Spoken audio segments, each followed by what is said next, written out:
Howdy, partners, and welcome to Season 6, Episode 18 of Dualistic Unity. This is our first episode with a guest.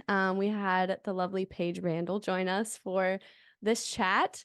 We're recording this intro after the fact because we got so caught up in the conversation that we apparently forgot to. And that's all well and good. It was an amazing conversation. I resonated with so much of what Paige shared, and I don't really remember what was said, but I remember the way it made me feel. So I hope you're able to pick up on some of that as well. Absolutely. And I'm right there with you. And that reminds me of Maya Angelou's quote, which was that, people will forget what you say and what you do, but they'll never forget how you make them feel. And so we are absolutely in that space. And the conversation with Paige, I know, touched upon a little bit of the retreat because she was at the Virginia Beach retreat, touched a little bit upon creating content and the authentic or just the relationship that you have with yourself and with reality and how it doesn't always feel authentic for whatever reason. But I am very excited to watch the episode and remember what we chatted about, and excited for all of you to also jump in and see what we got into. So enjoy, and we'll see you soon.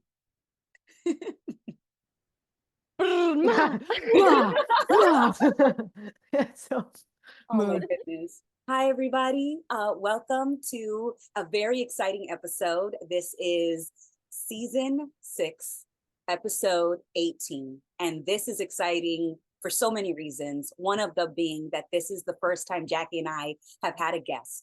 And this guest was on a roundtable number 7 in September of 2022. And then a year ago, she was on her own episode, Season 4, Episode 11, the base of being, a year ago as of February 14th, 2023. So happy anniversary. This is so accidental that this happens to be almost a year to the day that the last episode was premiered. And this is featuring Paige Randall, someone that we love, someone that we enjoy sharing time and existence with. She embodies so much of what we aim to do, being authentic, being ourselves. You can find her on Instagram. You can find her on TikTok at Paige Randall. All of the links will be included in the episode description. And we got to meet. This is too good of an intro, man. What the hell? Hey, you were too good. Like it goes both ways. This is just, we got to hang out in person at the Virginia Beach retreat. Yeah, we did. And that was awesome. So thank you so much for being here with us, Paige. Jackie and I could not imagine a better fit, a better guest for us to open up the floodgates for episodes featuring guests. Bust them fucking open. Let's do it, baby. Oh my God.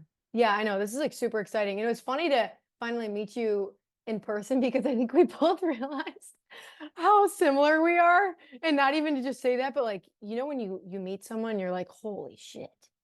Like, I get you. That was how it was. And I remember when I walked in, I was like, there's a similar vibe in the house. Nice to meet you, Amanda. So that was like really cool. And I've been meaning to and wanting to meet Jackie for a fat minute now. I guess in person we'll have to wait.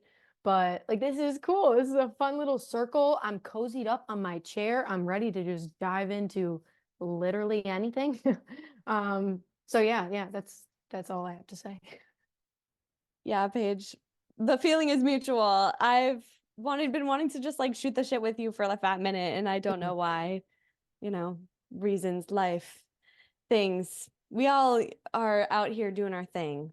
But yeah, I'm super stoked to have you here, and literally no idea what we're going to talk about at all. Nope. But yeah, one day we're going to meet in person, but even through the screen, I'm like, I relate to you so much. And you're 22, right? Just turned 23. Oh, we're the same during age. the retreat. Oh, that's amazing. Yeah, oh my God, a retreat birthday. That's, oh my God. That's so fun. But yeah, like us being the same age and like having these conversations and I don't know, just being at a similar point in life, I just relate to so many of the things that you talk about and just your authenticity and the way you're so unapologetically yourself and so open with expressing that.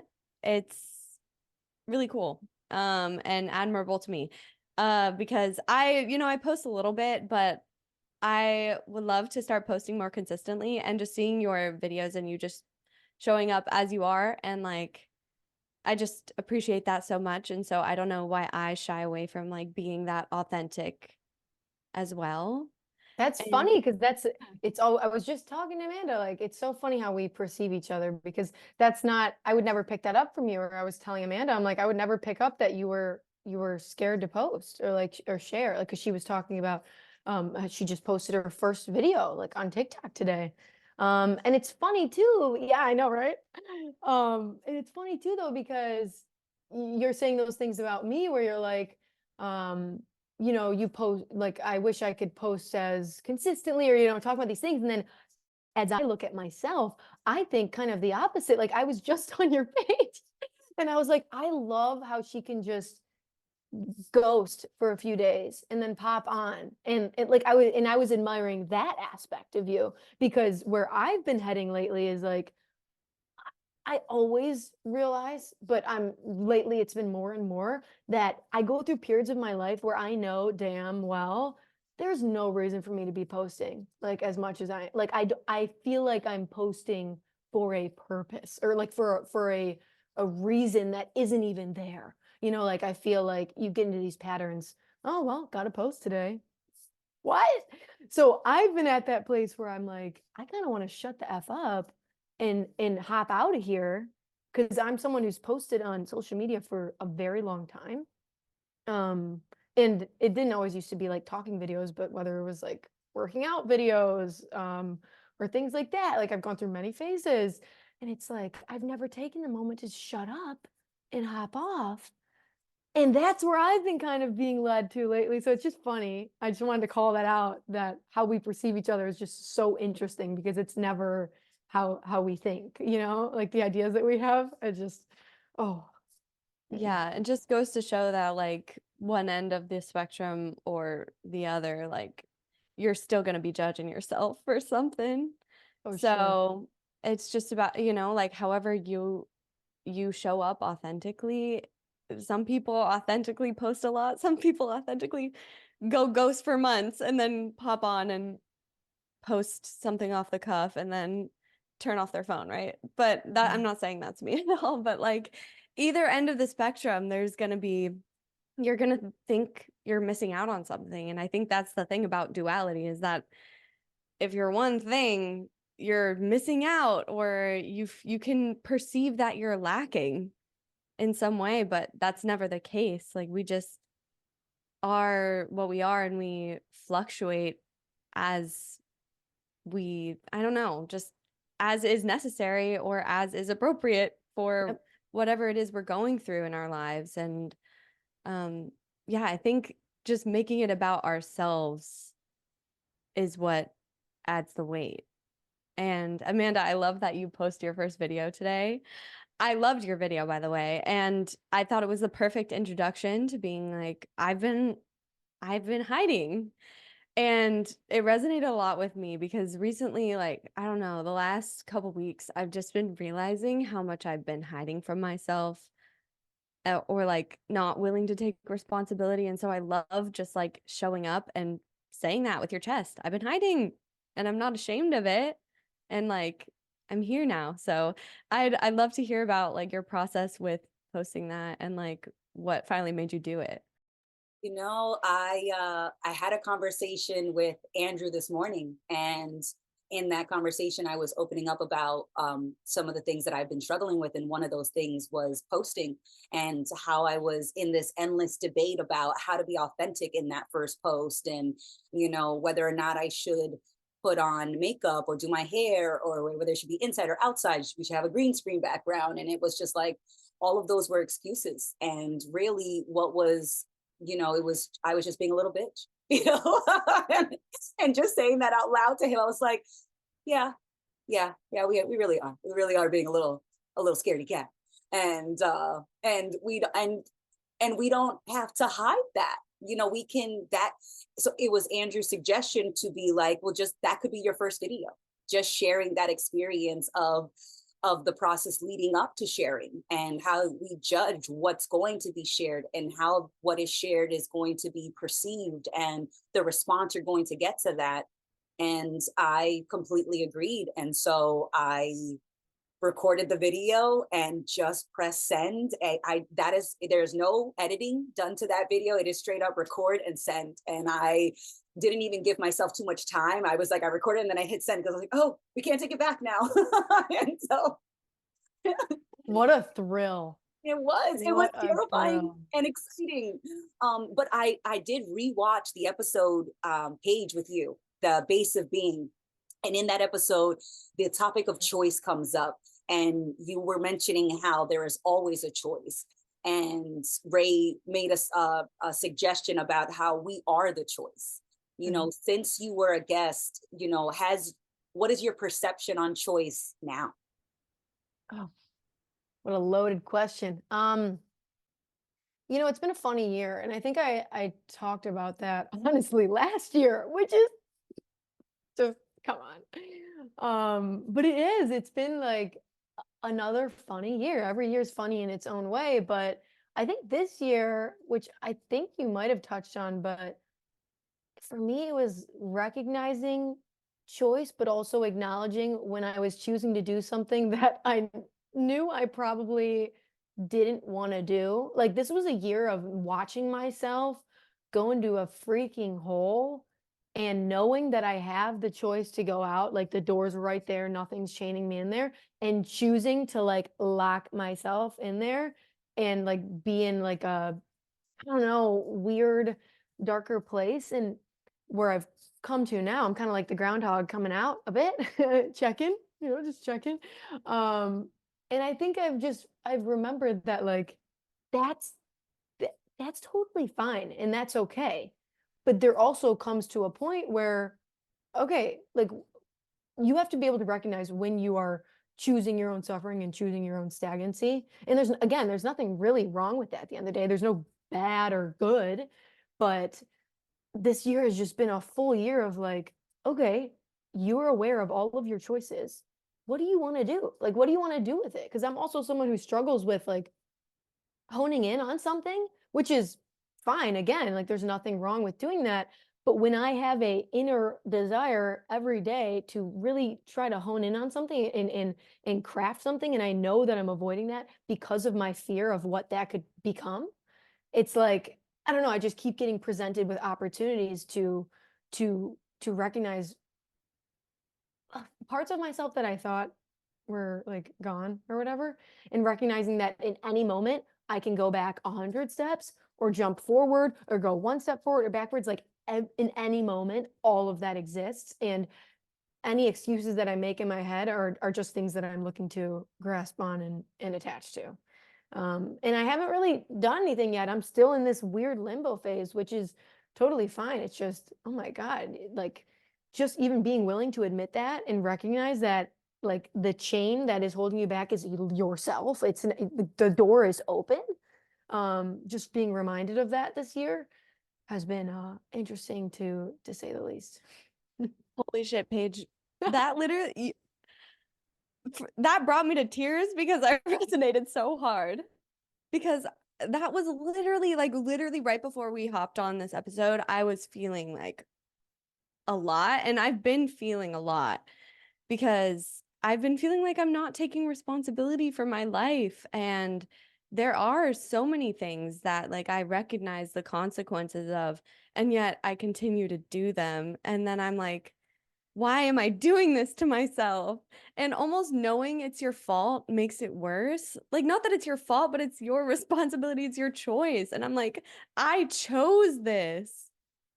And I now can choose to make a different choice, but it's like so tempting to want to just roll over and play the victim in our lives, right? And so recognizing uncertainty and like recognizing that freedom is a possibility is like amazing, but at the same time, it can feel like a heavy, but only if you're making it heavy. Really, the only difference between the familiar choice and the unfamiliar choice is like the initial discomfort. And why am I so afraid of that fucking discomfort that I will just continue to, like you said, like lock myself in this dark room and like beat myself up for knowing that I could walk out and I'm not. And I'm just making the problem worse, really, when it's literally just as available of an option to walk out of that room, lock the door behind you, throw away the key, and like move on to this not better version, but like this new version of myself that I feel like rising up, that I like, that if I were, it's so hard because I want to say that I'm not living my life authentically anymore. Like it just doesn't feel like, it feels like I've outgrown this like version of like this like certain being with these specific habits and tendencies or habitual behaviors. And yet I'm still like staying there because it's comfortable, but it's not really comfortable anymore. And so the more comfortable thing is to allow yourself to grow. And I'm not going to make a narrative saying that like I'm not doing that, because I know I'm constantly growing, whether I want to be or not. But like I'm at this point where I'm just like, all right, fine, I guess I'll take responsibility. Like, I guess somebody's gonna have to clean up my room. Somebody's gonna have to like do all the little things that I don't want to do, or like nobody's gonna make me hone in on the tasks that I want to do, or like nobody else is gonna do that for me. So I have to do that. I have to put on my big girl shoes and take control of my life. Um, so Paige, oh my God, like related to everything you were saying there, that's, you literally like took the words out of my brain and like said them in a way, in a different enough way that it was like I was realizing it for the first time again. So yeah, that was beautiful. I love that consequence has come up, because consequence is defined as the results of an action, right? But when I hear the word consequence, I think punishment. And that's so just the connotation that's associated with the word. But consequence is just another word for the effect, the ripple, what comes next. And what comes next doesn't always have to be a punishment, but there is a ripple. There's always a ripple that happens. And no matter what you choose, a ripple is going to crash into the next one. And so I love that we're discussing choices and feeling like you're not being responsible, thinking about the consequences and thinking about the judgments that are not required. I wanted to say unnecessary, but every moment that has happened that I have experienced before was necessary for me to get at this particular point. Every judgment wasn't required, but it was necessary for me to get here. And if I could almost guarantee that I would end up in this conversation with both of you, I would willingly go back and experience all those judgments, all those fears, all those insecurities, all of those consequences, ripples, and quote unquote punishments. Because this conversation, this moment makes all of those other moments worthwhile, whether I liked them or whether I was desperate to get out of them. So I just wanted to almost have a moment of appreciation for all of those judgments, for all of those times where I was not responsible, because that deepened my appreciation for the moments where I am responsible for my experience, because I am that experience. Shit. Shit. Yeah. And I would do the same. No, if seriously, like I really, that actually is something, like I've had some very not like we all have, like not so great experiences in my past, and like things that I've done that I'm like, oh my God, I don't even recognize who that is at all. But I always kind of like I always did really appreciate them because I recognized how that was the very thing that like shaped me and or rather that was the opportunity for me to shape myself. And I really wouldn't be like as myself if I didn't go through that, you know? Like I really wouldn't. And I was what came to my mind was funny enough when we were at the Virginia retreat and I spent a lot of time like just like staring at the ocean. I love looking at the ocean. And I was having a good time on some mushy rooms and I was staring and I just kept watching the waves come up and crash and go back in. Come up, crash, and go back in over and over and over again. And my mind went to this place where I was like that that is life, you know? Like we're always trying to ride the wave, but like the crash is coming, you know, and there's nothing wrong with that at all. Like that is life. Life is not up. It's up and down. Like, and I don't know why, especially when I was in my super, I guess you could say like super spiritual place, like however you want to define that. Um, something I found to be something I realized was I was trying to get to this place that was like, oh my God, everything is then sunshine. Like everything is great. Everything is peak. Everything is top. When now when I think about life and like the conceptually think about life, I literally view it as the crash and the rise. Like that's that's what it is. It's not anything else. And I think we have such a desire to like every day I have the desire to just keep riding the high, you know? And I think that's very human. But it's just funny because like inherently life is up and down. Like you look around in nature too, everything is surviving. Like, like animals are killing each other for food. There's, we are mowing over fields to harness food and water and like we're destroying and creating at the same exact time. And that's life. And yes, things can get out of balance, like sometimes I can fall into a big crash and like it takes a while for me to pull back up to ride, but that's life. And I'm finding so much peace within that, like in something as simple as staring at a wave, if you're willing, you can literally see your whole life reflected in that. Like you can see that rise and that fall, and there's nothing to escape. You can't escape that shit. Like you can't escape the experience of even the mind attaching yourself onto the thoughts. Like I'm sure I'll be 80 and still be like, fuck, did I switch that laundry load? And like I'm eating myself up about it, you know? But like if you can laugh at that, then like I just love humor. I love humor because it lightens the crashes and it also lightens when you're taking yourself too seriously and you build yourself up. So that's been like I don't know, that's been my way of like equalizing or neutralizing when I'm going through the big ups and downs. And I'd be curious to hear if you guys like relate to that or don't, like what your thoughts on that are.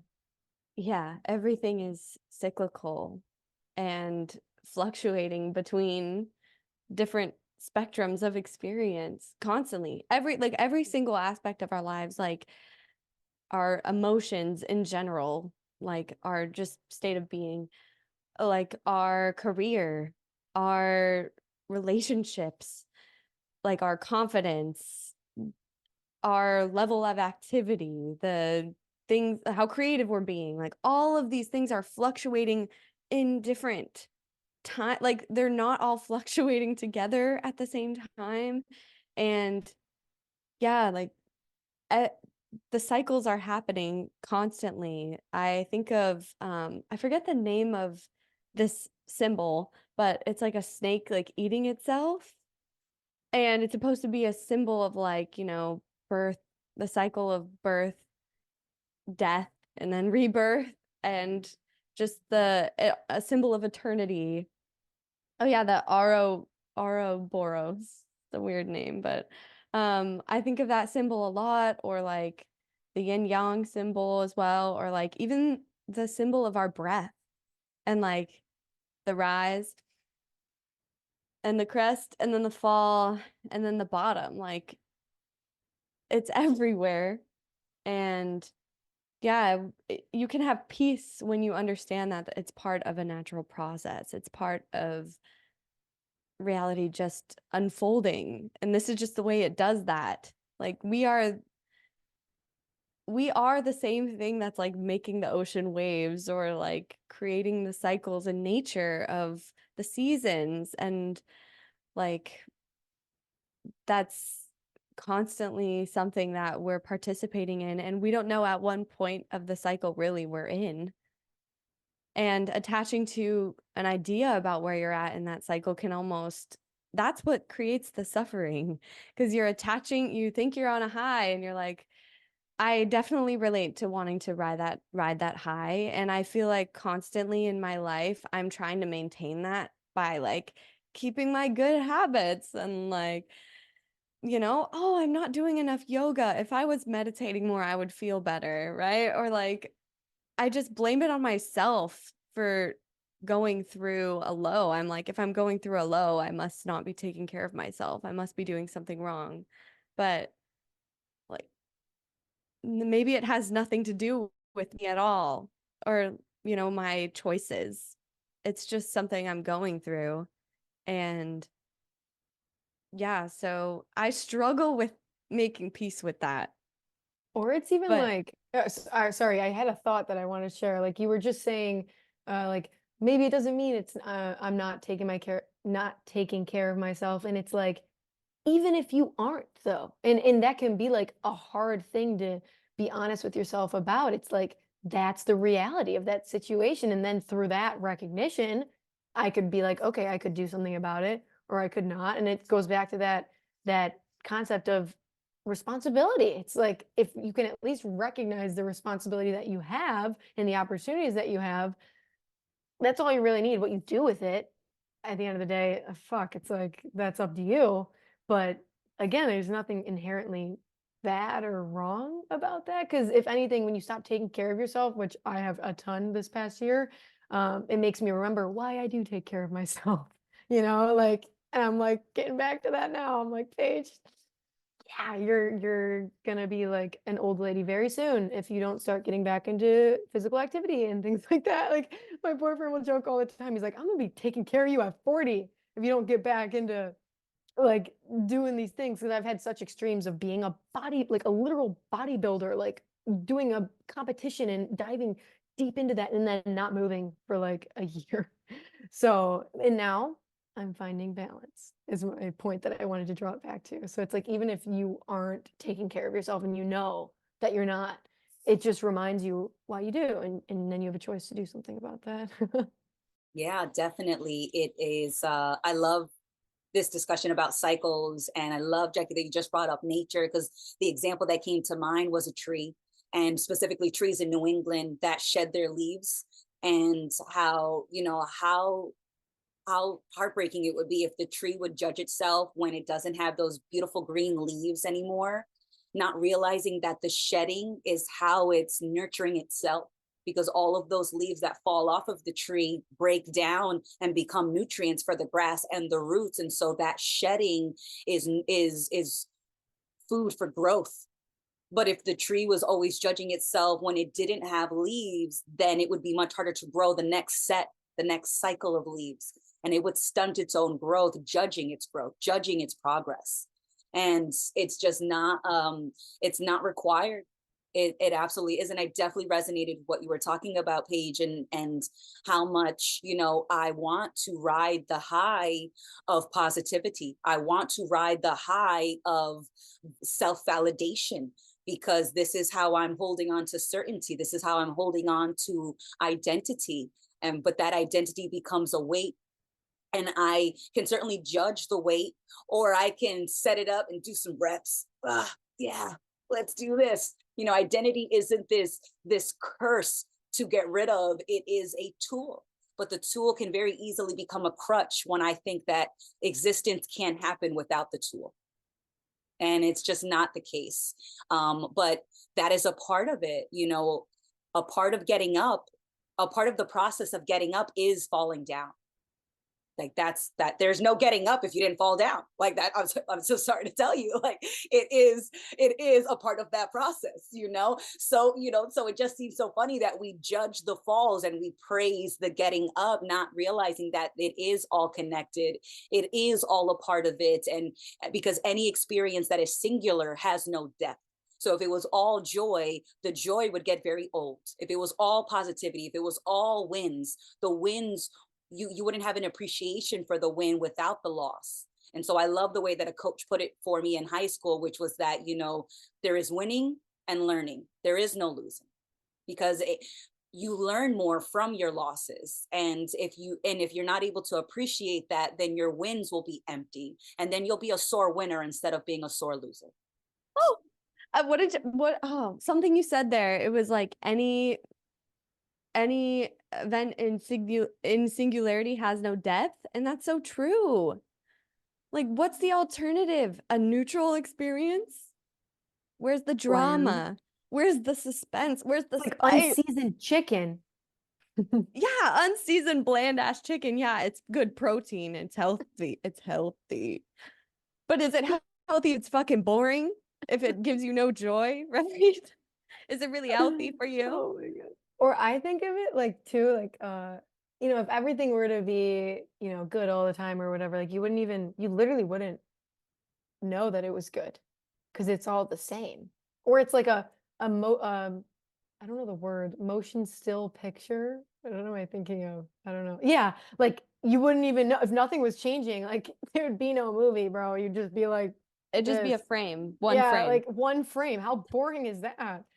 But obviously, and it's not to say like when you go through a sucky time, it doesn't suck. It's just that there's nothing wrong with the sucky time. Like let yourself be in that, like sink into that. And I've actually this year I've grown to actually really enjoy it, because now I'm like in this place where I'm like, okay, I'm trying to take all this stuff, and I'm not trying to get anywhere with it, but I'm trying to like just bring it into my being, like in the center of myself and my day, to always carry that with me, like to recognize when I'm going through a shitty interaction or a shitty circumstance, or someone tells you to fuck off and they make you feel like shit, like being okay with that, and like being able to smile or laugh, or maybe it's cry, like maybe I'm having a bad day and I am crying about it, like, and to let the moment be what it is and stop pushing against it so much. Yeah, so a lot easier said than done, but that's what you get from going down low. Like I come out with an appreciation of life every time. Like every time I come out of that dark phase, like, and I know it wouldn't be as enjoyable if I just stayed right in that high, because then I'd be building myself up. I'd be walking around like I'm a big shot, and then I would eventually crash there too. So it's like I'm gonna crash. So why might as well ride it, like might as well ride that shit out. Embrace the Still figuring suck. out, yeah, like yes, Yeah. I love that quote. And allow yourself to be humbled. Yeah, like I think that's so important, because if you were, like you said, just riding the high, you get on your high horse, you start feeling all good about yourself, and then you start to not see things, and you take it too far, and you end up being an asshole, right? And then you eventually get humbled. And like, I'd rather, that happens before it gets to that extent. Like, I'd rather it happen more frequently and have it be less severe. And I think the way that you allow that to sort of happen a little bit more efficiently, rather than have it be these huge, oh my God, these huge fluctuations that fucking knock your glasses off your face, is just allowing them to happen when they are happening, right? And not trying to deny that you're like starting to feel a little bit down. You're starting to, be feeling a little bit more darkness or just introspection, and letting yourself feed into that. I struggle with like letting myself just feel shitty. Like it's like if I feel shitty, it's always a problem to be solved. And like to some extent, I understand that like when when your body or your life is like telling you that there's something wrong, like you should listen to that, right? And make a change, yes, to some extent. But also let yourself fucking sit in your bed and cry. Like, you're allowed to be sad, you're allowed to be hurt by things, you're allowed to mourn things, and like not even really, or you're allowed just to be sad and not know why and not have to fix it right away. But for me, I've habitually viewed that as like something being wrong, and it's just not. And Paige, I really resonated with what you shared of just that like a understanding that feeling inside, like once you've been through the shit and you know what you can handle and come out of that, of just like, I know I could kind of handle anything. And even when you're in a shitty situation, you can have like this level of internal relaxation, or just not detachment, but just like acceptance. And it's such like a subtle shift, but it's just knowing that like you don't have control, like you don't know how it's playing out. You don't have to make it worse for yourself. And that's all that, freedom really is just recognizing that you don't have to make it worse. Like, that's it. Like, you can make it better by not making it worse. That's it. I love that. One of the on my way to the Virginia retreat, I was thinking about all the ways that I make myself feel better and why. And it was you know, thinking about how I was debating getting braces to fix like my teeth are healthy, they're in good shape, and yet somehow for some reason, we were thinking that they're not good enough, that they need to be straighter. And the idea of getting braces made me feel better about the judgment of my teeth. And then I thought about, dyeing my hair. My hair is not naturally this reddish color, but I think that this color looks the best on me. And so I dye my hair to make myself feel better about not looking attractive enough with my original natural hair color. Or how I put on a padded bra when I go out to certain events and when I go out to do certain things, because I think that small breasts are not good enough.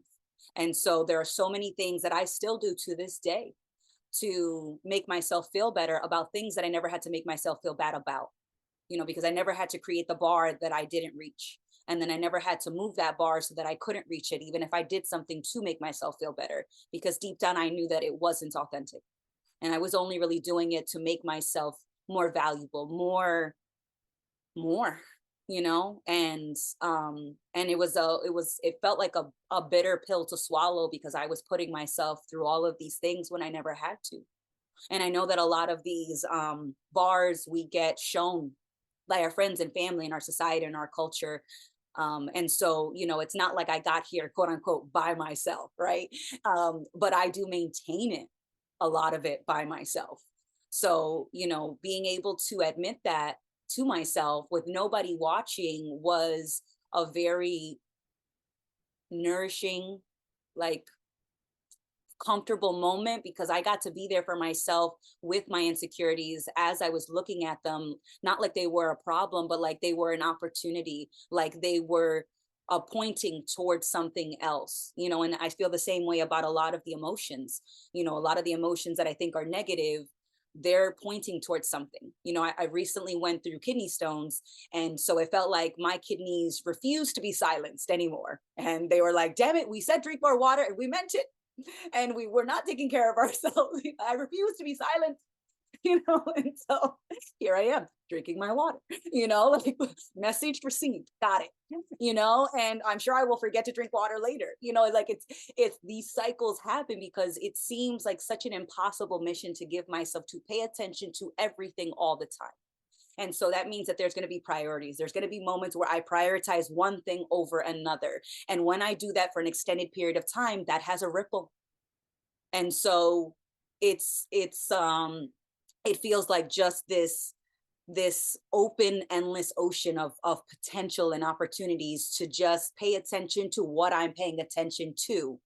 And as I notice a pattern or a trend, I can decide if I want to maintain that, or if I don't really like living out the ripple. And so I loved when I was watching the episode, The Base of Being, and the conversation got to the point where we are our choices. And to some degree that is very true.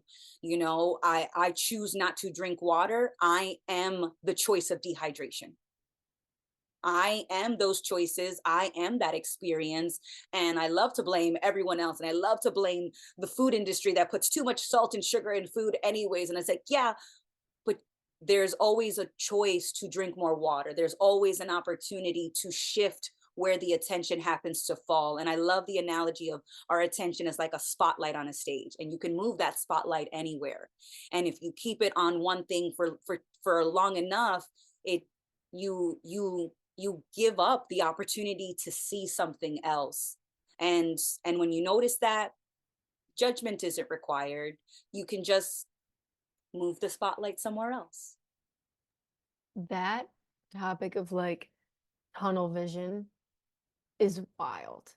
And I think in that episode, we were talking about that a decent amount, like that. I think a lot of society, and constantly myself on a day-to-day basis, notice this as well. Like when you are like in every moment you're making choices, right? Like every single second, every single moment you're making choices. But when you choose the same choices over and over, and fucking 10 years go by and you're making the same choices, you think, like, you forget that there is potential still there. Like, because everything now, like, and this is real human shit. Like everything now, your mind is wired. Like I used to be very, I don't know if you guys heard of like Joe Dispenza, but big fan of his. I love how he like tries to take these weird concepts that you can't explain and then bring them into science. Like obviously it can never be 100% correct, but I find it fascinating. And like he always says the nerves that fire together, wire together, the neurons that fire together, wire together. And that can be, you can use that to your advantage. Or you could also not even be aware that, like, at all, that you're stuck in a pattern that just feels comfortable, that you don't even know that possibility is out there. So it's that weird experience of that I think people would then call awakening, which just means you awaken to possibility, you awaken to choice, you awaken to, you know, all things fluidity, and noticing that everything can shift and change in every single moment. And when you do that, though, you kind of are required, like to get through that door, you kind of are required to accept that you are responsible for yourself. Like, and that's why maybe we shy away from it at first. Like I know when I first started getting into these concepts, I kind of steered towards another box of whether it was astrology or, you know, something else that I could be like, that's why I'm like that. It's not me, it's that, you know? And then you still have that opportunity, go a little further, like, oh, maybe that's a really cool observation tool. Like for sure, I love exploring astrology. I love exploring crystals. I love exploring sound healing. But those, like nothing is, if you still believe that something outside of you is controlling you, you'll never get to experience what it's really like to like rest in that seat of potential, which is an insane and uncomfortable feeling too. Like infinite potential ain't this comfy little cozy corner like, oh my God, I can create whatever I want, you know? Like infinite potential means like anything at any moment can happen. Might be crazy, like might not be perceived as a good thing, you know? Like some crazy shit can happen at any moment. And you can, like you said in the beginning, Amanda, you can create your ripple. But at the end of the day, you can't control the ripple that comes back. It's not like now you're putting too much emphasis on your own singularness, you know? And that's where I get a little sticky with these concepts of manifestation. Like I have no doubt in my mind I could manifest the life of my dreams and manifest money, but that comes at a price. That comes at a price of attaching on to my identity, you know? Because then I got a question, why do I want those tons of dollars? Why do I want basically a super comfortable life? That's what we're trying to get at with manifestation or these concepts. And obviously there's a plethora of ways of looking at all of the concepts I'm describing, but for me, in my own experience, what I've navigated through is realizing a lot of the things I was trying to manifest in my life, I was trying to use those to replace the areas that I felt lack, instead of recognizing that I'm not lacking anything other than what I'm trying to convince myself I'm lacking of. And maybe when you do that, things will flood in, but you're not trying to control it. You're not trying to craft like the perfect life anymore. You realize your life is perfect, and then whatever flows in and out of that, it just is what it is. And that's what I'm kind of stumbling upon now. Like, I don't have a vision that I want my life to be like. I have ideas and things that make me excited, but that's fucking it. Like, that's it. I have no idea. And that's uncomfortable, but also exciting. It is what it is. And that shit is just so deep. And that hit me this morning during our Patreon call as well, too. I was like, man, it is what it is. And I like that you made the distinction between control and like participation.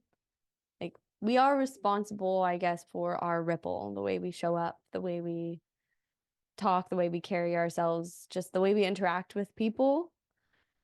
But like, besides the initial intention, like the way that's perceived, the way that's reflected back at us, none of that is within our control. And I feel you. I was into the whole manifestation thing for a bit, and I would like, script all these about my perfect day and my perfect life with my perfect job and my perfect apartment.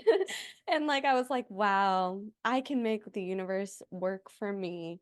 And of course, like, that would never be, not saying that I couldn't achieve those specific circumstances in my life, because I mean, I wasn't dreaming anything too crazy. And yeah, maybe I could achieve those circumstances, but like, is it really that I want? Like, so when I get there, what am I going to feel? Like, I'm just going to feel good all the time? Is that really realistic? Like, in what world? And if I felt good all the time, kind of going back to that conversation we had earlier, everything would be lifeless. Everything would be cold and gray. And that's kind of off topic, but that's why I was always afraid of going to heaven, because I was raised Catholic, but I was afraid of going to heaven because I was like, an eternity of only good things. Like, even then, like, that scared me, just the fact that of existing forever in like a stagnant, whatever, happy place. Kind of lost my train of thought there, but yeah, just the difference between control and responsibility, because you can have both at the same time. Like, it's not that there's no influence. You definitely do have influence. We're interconnected part of this. Like, we are just as much reality as everything else. And so we do have influence, and that isn't to be completely taken for granted, because I, earlier in my process of awakening, I guess we could call it, like, I sort of leaned into the lack of control a little too much, and I used that as like an excuse, or like an escape mechanism, because no matter what was going on in my life, I could be like, oh, well, I don't have control, so like, I guess I can avoid responsibility because I don't really know how it's going to turn out. But I've realized, because my feet are still on the ground and my actions do have consequences, and they've been coming back at me, and I've been consistently getting the same feeling, the same responses over and over, banging my head against that wall, and still I'm like avoiding taking responsibility. And that's also a narrative too, that I'm avoiding it. I take responsibility sometimes, other times I don't. But like, there are certain things that I feel like maybe I get it now. I get it now. All right, I'll clean it up. I'll clean up my own mess.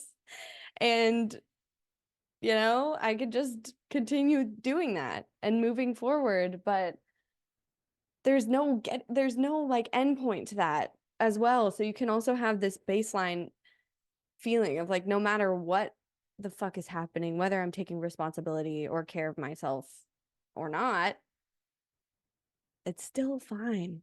Like, no matter what, like, even if I died today, I would still be at peace with the way I lived. Because it's not about getting anywhere, like, even getting good at, like, finding balance. It's just, you can never say what any of this is about or for. It's literally just right now.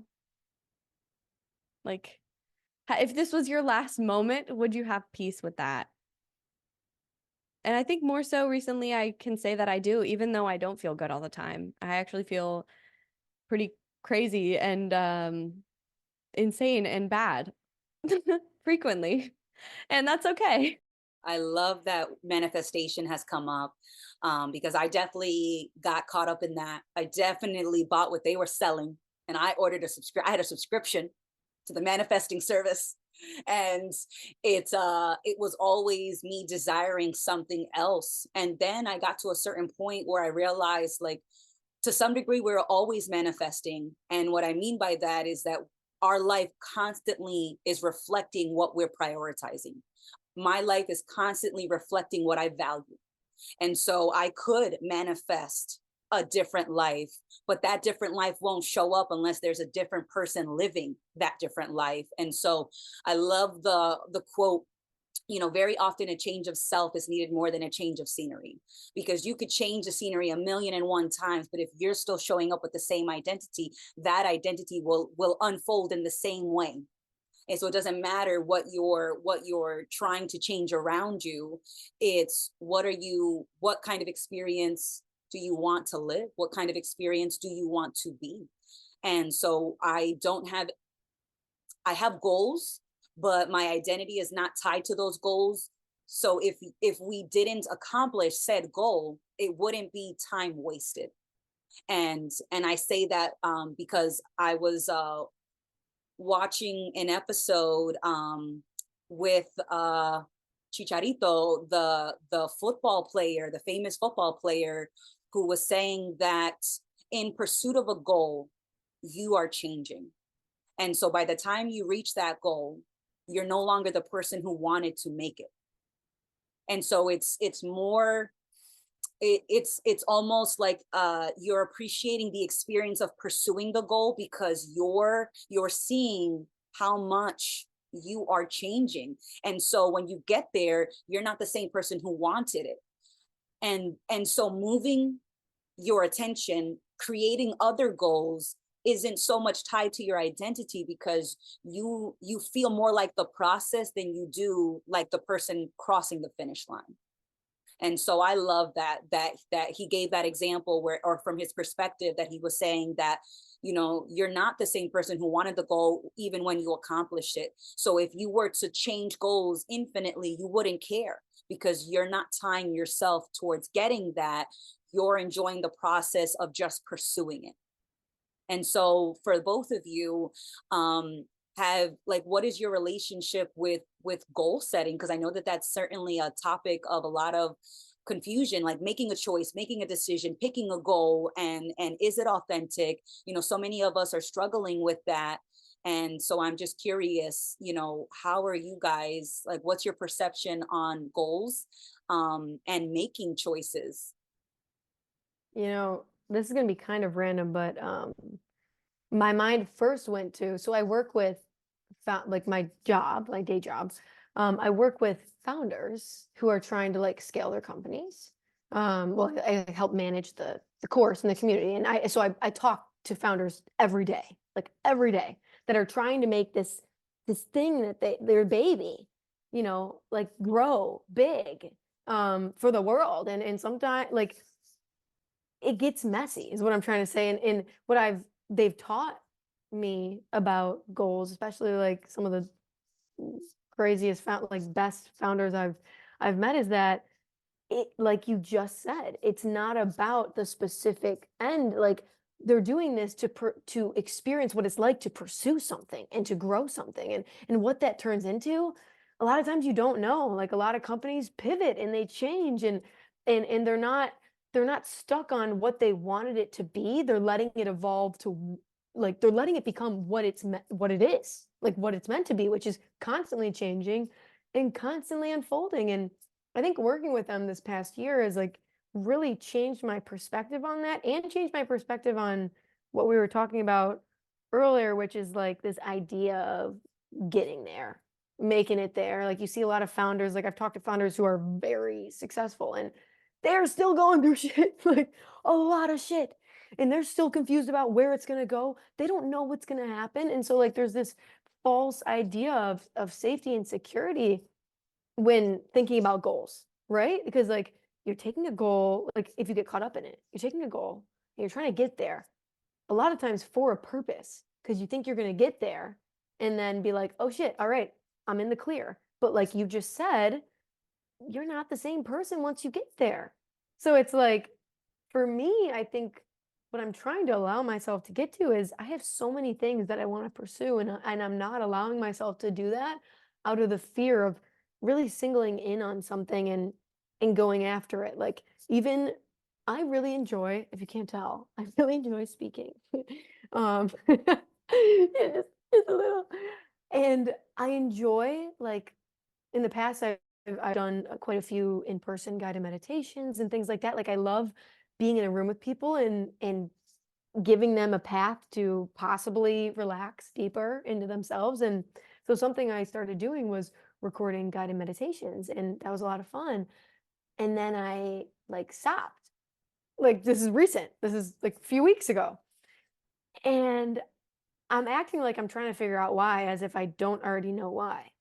Like, because for some reason my mind is like, oh, like this should be growing into something fast, or oh, it should be easy when you sit down to think of a meditation idea. Like all of this should be smooth sailing, or I'm not accepting the fact that none of this is about to be smooth sailing, and I just frankly can't deal with that. But who can't? Like, because I can. The idea can't because it's trying to get somewhere. But me, in like my innermost being, just wants to experience. Like I just want to experience what it's like to craft a guided meditation. And I think coming back to that for me, like have the goal, have the idea, don't get attached to it, and allow yourself to experience what it's like to continuously show up each week and work on something without getting attached to the goal. Like I think that's actually really cool and really beautiful. And I think I'm also very scared of that. So I think just coming to terms with that, of like how scared I am of showing up week after week and building something and growing something, is where I'm at, like right now, currently.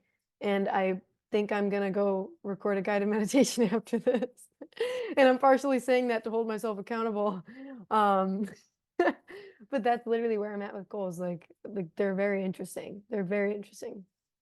Fuck yeah, Paige. Can't wait. I really got to check out your meditations as well. But I related to a lot of what you said, and yeah, just right now I don't like have a list of goals. There are things like with yoga, I want to start putting shit out there and start actually teaching a bunch. And I just got my certification like in December. Yeah, so I've started doing a little bit, but it's yeah, like the idea of how big that could be, or like, I just make it into something that's so big and unattainable in my head. Because I'm like, oh yeah, like maybe I can start posting like yoga videos on YouTube. And then all of a sudden it's like I'm thinking about like how I'm gonna create this whole brand and like what the vibe of my videos I want it to be. Like I'm trying to control everything before I actually even do it. Like I'm trying to control, because like you said, it's narrowing down on something is scary because I don't want to put it out there then to be judged, or like once it's something, then I can judge it. Like once it's, or it could be judged by other people, or yeah, just I run the risk that I'm not going to be happy with it. but that's never what it's about, because it's not about the product. Like you said, it's also not about, the identity of getting to be this person who does this. It's what it's about is just the actual action of doing it. And it's hard to focus on that and like see that as being valuable in and of itself, because I think just habitually we are fixated on concepts and like appearances and identity. But we know that identity really doesn't mean jack. Like, even if you are a CEO, but you're not enjoying if you're not appreciating each and every moment of your day, right? Or like really soaking it in, and you can convince yourself that nothing is worthwhile and you will be completely unsatisfied. So it's not about the label, or it's not about the specific goal. I love that. I love the idea of changing in the process, because that's something I experienced during my yoga teacher training specifically. Like, that was just like a small example of like, I went into it for certain reasons and wanting to teach, but the experience of going through it and like being in the community with all of the people that were doing the training with me and having those new experiences in my body as well, like changed me and led me to perspectives that I didn't anticipate when I went into it. And like, I'm not the teacher that I set out to be, and that's a good thing. Like, I honestly think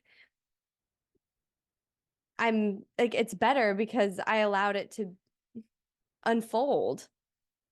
Usually, like, when we allow things to unfold without trying to judge them or, curate them in a specific way, they can turn out better than we've ever expected. And I'm kind of hopping around a lot here, but like, even with social media, I guess you could say a goal of mine is building my social media. But um I've experienced that even just with the process of making the videos that I've already done. Like, it's uncomfortable as fuck to post a video, because once you posted it, it's out there, you can't change it.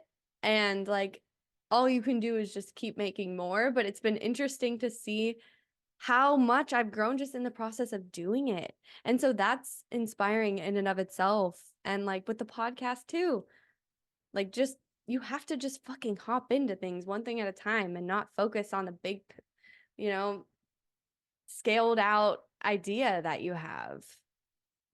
Because for me, that's the issue with setting a goal, is that I'm fixating on the end point rather than being like, oh, I want to start doing this more or moving in this direction. I think for me, that's more helpful, because I can never predict, how achieving something is going to influence my life, or, how I might change my mind and not even want to do that thing, right? And pivot. And I think it's okay to have more short-term goals.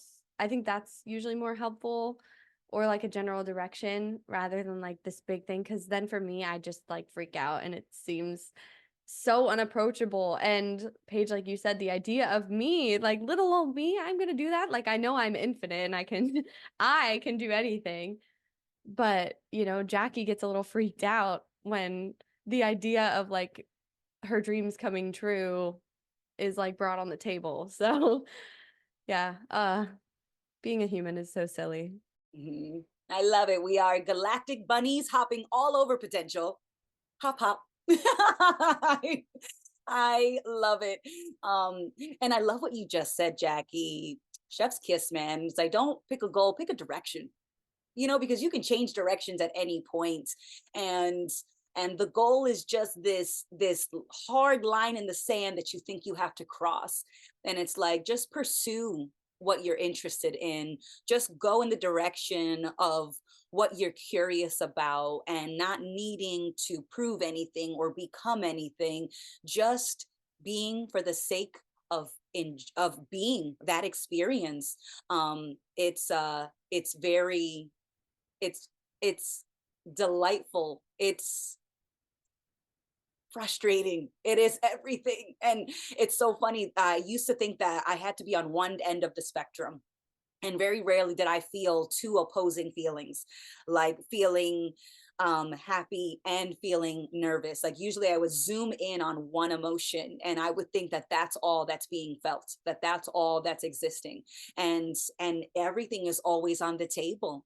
And even when I zoom in so closely that all I can see is one thought, one goal, one emotion, it doesn't discount that everything else is still on the menu.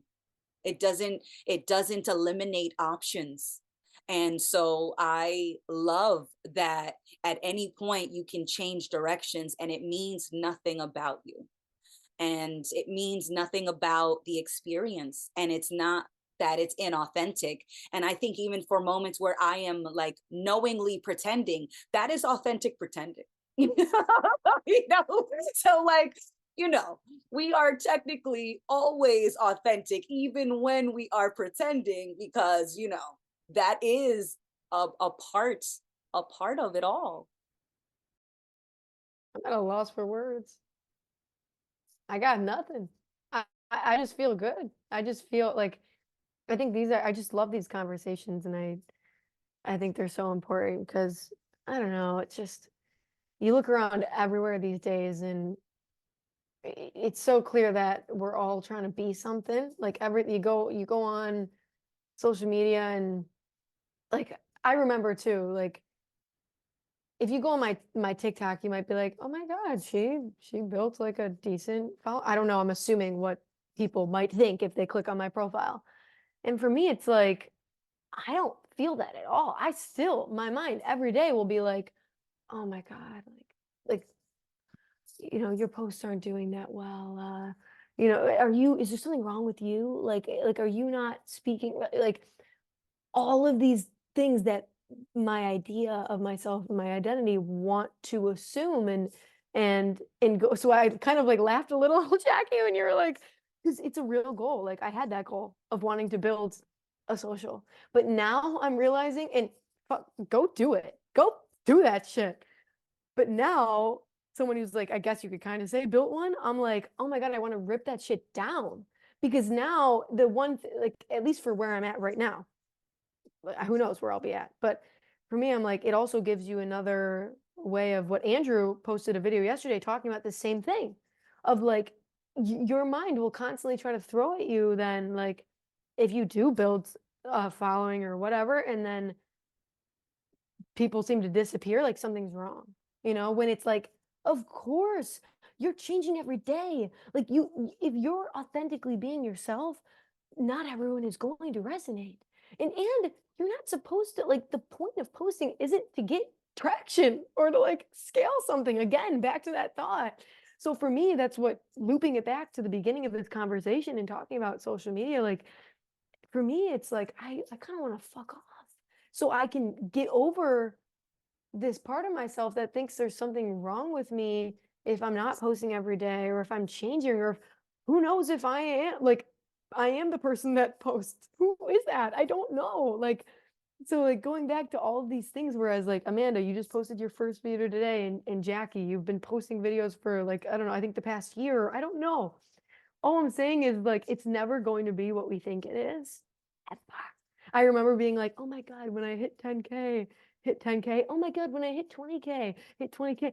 Oh my God, when I hit, all bullshit. It doesn't matter. So if you're ever going to post something and you record something and you hit send, do it because you're fucking laughing when you're looking at it, or do it because you freaking like that shit. And then when you go on it and you look at that video, you don't give a damn how many likes it got, how much reach it got, whatever, because you look at that shit and you feel the same because you did it for you. You didn't do it for anyone else. I feel like a motivational talker right now. But it's so true, and it's so important, just as someone who is going through it currently. Like, we should always, whatever we do in our lives, like, do it for us. And that's the most selfless thing we can do, because when you do it for someone else, it's actually selfish, because you're trying to convince people of something or convince yourself of something. When you do it solely for yourself, like, that is selfless, because you're letting go of whatever comes after that, or whatever comes after hitting send or post, like you can still look at it in the same way because you did it for you. There's nothing else attached to it. And I just wanted to touch on that because like I know what it's like to, I don't know. I know what it's like. I'm just leave it at that. Yeah, I appreciate that, Paige. Yeah, for real. I love that. Just doing things for yourself, for the sake of doing it. We wouldn't think that would be such like a novel or like crazy concept. Like, no way. I can just make things because I want to make them. Or like I could just be a certain way because I want to be that way. No way. Like I don't have to overthink everything. What? That's insane. Yeah, it's easy. It's easier in the sense of like physical effort, mental effort to just like be yourself, but at the same time, it's harder because you have to accept being vulnerable and like you have to accept uncertainty, which is not fucking easy at all. Like as much as it can feel liberating and like initially when you understand like nothing is certain, our perceptions are strictly individual and nobody else is thinking the same things about you that you're thinking about yourself. That's liberating. You're like, "Oh yeah, that's so exciting." But at the same time, it's like so then there's nothing I can do to protect myself from judgment or to do things the right way. Like I just want to be told what to do. I just want to be told what to do in some sense. But it's fulfilling in and of itself to create something that you know is authentic or that you had fun making. And the videos that I post that are like that, where it's like, no, I just thought of this and I thought it would be funny, so I made it. Those are the ones that like I look back and I have a little chuckle. And honestly, those are the ones that do the best because they feel the most authentic. But when I'm sitting there like, let me think of something smart to say. Like what insights I've been mulling over recently. And then I record the first take and I'm like, that wasn't eloquent enough. Let me try again. I'm like, You're let me giving like me PTSD.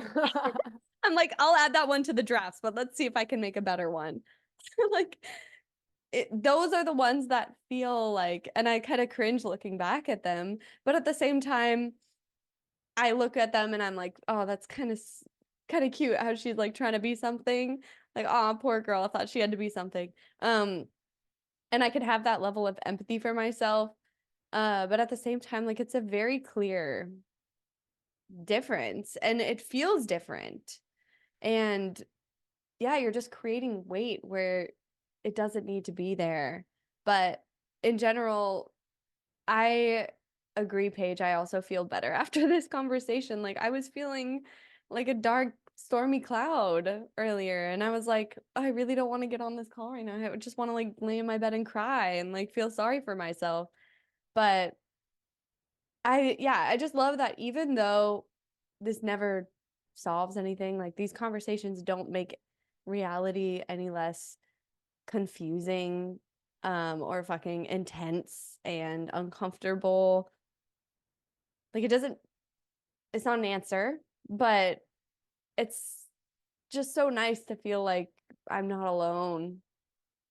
And it's not even that, just like honestly being able to talk about it and just like get it off your chest, like all these things that we sit in our mind and we think we're the only one going through it. It's it's a nice reminder to know that we're not alone in anything that we feel. And it's funny because it's like, yeah, we are alone in our subjectivity, but like all of us are here and we all feel that way. And like if there's no separation there, you can't be alone. It's like we're always together because we were never separate. So I love the reminder. These conversations are just like the most magical thing. And I'm so happy you joined us, Paige. And I'm excited for many, many chats to come because this was just amazing. And I resonate so much with you and like where you're at. I feel like we're going through a lot of the same things. So just really fun to shoot the shit about this endless question mark that we're constantly reckoning with. Oh my goodness. The quote that came to mind as you both were speaking was the best things in life are unexpected because there were no expectations. And usually when I have expectations, disappointment soon follows because very rarely does something meet my expectation exactly. And yet I still make them. I still make more expectations because that is my way of coping with uncertainty, or one of the ways, because, I'm crafty. I've made many ways of coping. So I love that. For both of you, did you have any expectations of what like the DU retreat was going to be? Because I know, Jackie, we met in person at the Vermont retreat, and Paige, I just met you at the Virginia Beach retreat. Did you have any expectations that were met or were not met? Honest to God, I don't think I had any. I just knew it was gonna be a good time. Like I had no idea what it was gonna like, honest to God. Sounds And like an that's what expectation I've of always it being loved good. about, yeah, for real. And that's what I've always loved about like DU in general and like the community. And I'm a fan of community in general. Like I'm a community manager by day, community lover by night. Um, I just the thing that I've always loved about this little like place in the world, this little ripple, is that I've never really felt like I even needed to. Like even if my mind did try to throw something in there, like it just goes out the other because I know I'm about to walk into a place where everyone's doing that too. Like they're all just there, And so that's why like on the way, like driving, like I thought maybe I would have some anxiety or whatever. None. Like I was just excited. And that's exactly how I felt the whole time. And yes, there were some times where, you're going through things and you feel uncomfortable, but like I was chilling. Like I was just all right. Like I was just at peace with what everything is. And that's what I'm learning to do in my day to day is like, can I just be okay with where I am, what I'm doing, what's going on, what's getting thrown at me? And if you can do that, like shit, you're good. You're good. For real. So Yeah, I also didn't really have like any specific expectations. I think they did a pretty good job of being like, yeah, this is yeah. just it's different based on who shows up. We don't have an agenda, so like there's no way I knew I couldn't expect anything. Yep. So I think I was just nervous or excited. I had a lot of buildup of energy like going to the retreat. I mean, I flew across the country to go to Vermont. I Yep. live in San Diego, so like that in and of itself was like made it into like a bigger deal, and like I had a longer time to like sit and like be like, what am I doing? Am I joining a cult right now? Like what's happening? Was this a good idea? But then immediately, like as soon as Levi picked me up from my Airbnb, Oh, literally, he's the and best. no, he's the best. And immediately I was like, okay, I'm chilling. Like as soon as I started meeting everybody and like the whole ride up to the retreat and the entire time at the retreat, I felt so just at peace. And yeah, there were moments where I like felt, like the temptation to try and be something. Yep. And then I kind of just laughed it off. And like, it's so cool to be in an environment too where you can like bring it up, be like, I almost said this because, I wanted y'all to think of me this way anyway. And everybody like, oh my God, I was doing that earlier. Like, I feel super, you can just air it out. And oh my gosh, yeah, it felt immediately free of judgment. And so I was able to kind of lead into that as well and just let myself be. But yeah, I think in general, in terms of expectation these days, like my mind is going to come up with some sort of narrative, Yep. but I know it's bullshit and I don't like continue to think about it. I don't like continue to like invest in like the hypothetical narrative I'm creating in my mind about any given situation. It's more like, Yeah, I don't really know what's gonna happen, but I know I'll show up and I'll figure it out then. Yeah, that I love that. I personally did have an expectation for the first retreat, which was a little bit longer. So you both went to mini retreats, and my first retreat was the 9-day retreat in Vancouver Island, and it had been about a decade since I tripped last, and so I was hella scared of tripping. I was like, what's going to come to the surface? I have no idea. I have no idea. Oh my God, is it going to be daddy issues? Those could come up. They're a frequent visitor. Is it going to be, we're not doing well off in our career? Is it going to be, I'm looking for answers? Is it going to be that I am like looking for someone to solve me? Am I trying to solve me? Are we answering any questions? I don't know. That seems like a pretty good question, So I absolutely had an expectation that like something was going to bubble up to the surface, and it did. I had quite the experience on the second to last night, and I got to walk into the hell of my mind. And it was about, I had closed my eyes and went, and what I ended up seeing was like a coliseum, and I'm in the center of the coliseum, but the coliseum is so dark, and so every step looks darker than the last, and I'm in the center of it, and I'm imagining all of these like scary monsters and these scary insecurities and thoughts, and I'm trying to convince myself that this is hell, that hell is real, that my whole life of experiencing what it felt like to be Amanda was just a hallucination, just so that I could convince myself that I was alive, just so that I could get ripped back down to hell, that bubble could be burst, and then that would make it feel even more of a shock that it was hell all along. And technically it was hell all along, because I made it into a hell. And I had a moment where it was like I had to surrender, like, okay, if hell is real, if we're in the middle of it, then there's no escaping of it. We're gonna get, whipped and slashed. My skin, I imagine my skin getting peeled off. I imagine all of these horrible scenarios. And I screamed the most primal scream of my life. And I can remember that scream.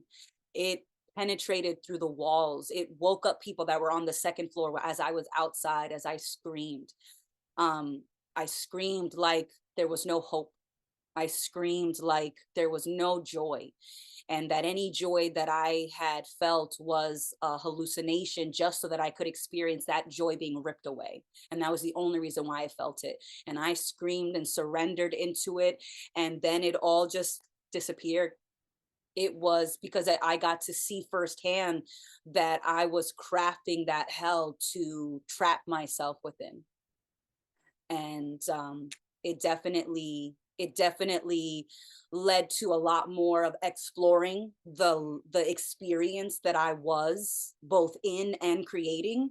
And so the next day when I woke up, it felt like I had got dropped into heaven.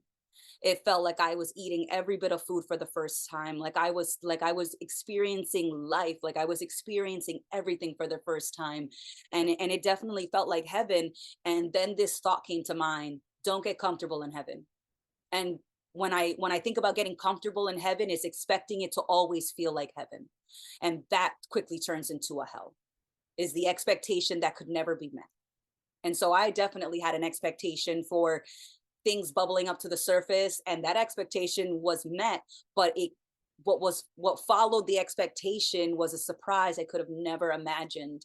And so I am glad that I had an expectation, and I'm so glad that I got to see behind the curtain of expectations into a potential that could become a living heaven or a living hell again, and that I was the experience as much as I created it.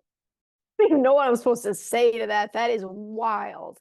Like, that is beautiful and terrifying at the same time. And I think that just about sums up, like, for real. And the more you try to figure it out, the less you're going to actually find an answer. And the more you let go, the more plethora of answers just come your way. None of them are the answer. They're just like things you notice more, and you loosen up more, and you let go more. And it's terrifying and beautiful at the same exact time. So I think that's really cool that you were able to experience that crises in a beautiful way at the first retreat. Like, what a better spot to do it?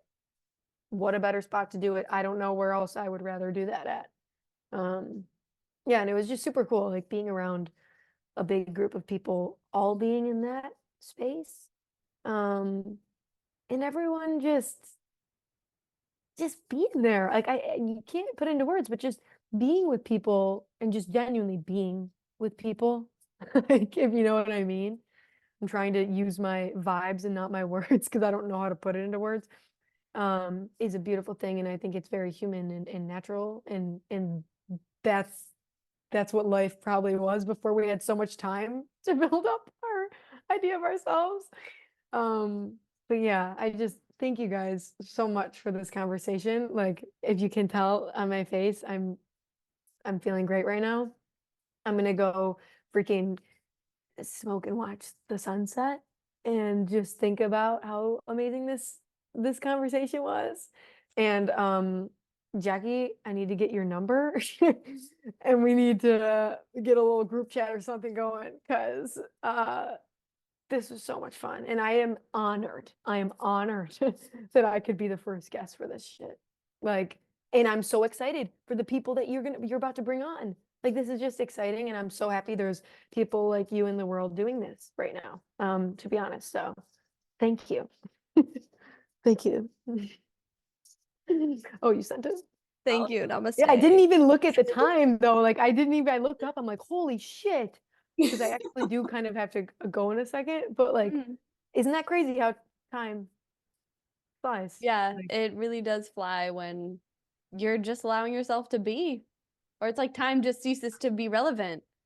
yep. And Oh yeah. Uh-huh. concepts aren't actually relevant or important either. And yeah, I love how you talked about the retreat, just the it feels good to be, just allow yourself to be. And like you can create that environment wherever you go at the same time. Like it's nice to Everywhere. experience it at the retreat, but you can carry that sense of like ease with you at any point Fun. as you Uh-huh. just yeah, just like, and you can be that person for somebody else too, of like, you know, other people might expect shit of you, but I don't. And like, I see you and I'm here with you. And I'm like, not trying to figure you out. And I'm not trying to make you be anything other than what you are. So yeah, it's amazing to have conversations like this. And yeah, I think this is a great point to wrap up the episode.